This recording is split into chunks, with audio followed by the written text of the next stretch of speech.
open a window helps you stay awake while driving. I would say that's true. False? Splashing water in your face? Possibly false. Turning up the radio helps you stay awake while driving. Well, I'm going to say false. And I'm right. Splashing water on your face helps you stay awake while driving. Well, that's true. No, it's not. Stopping for regular breaks helps you stay awake while driving. I would say that was true, that helps. True. Turning up the radio helps you stay awake while driving. True. False. Slapping or pinching yourself helps you stay awake when driving. True, I would say to that one as well. That's false.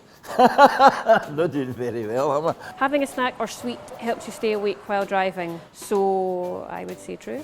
It's false. Yes, I do sometimes find myself driving tired, especially if I've had a hard day at work. The early mornings when I first get up, driving into work, and sometimes if it's been a long day and it's dark.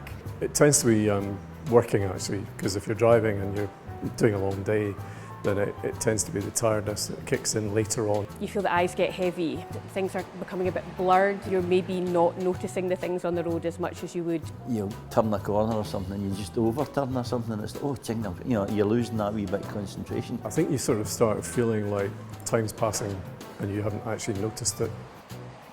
A rule of thumb for me is not to drive any more than 2 hours at a stint. Stop and have a cup of tea. If I am really tired, I will pull in and just give myself that 10-15 minutes to get back into not feeling you've got that cloud in your head again when you're driving tired.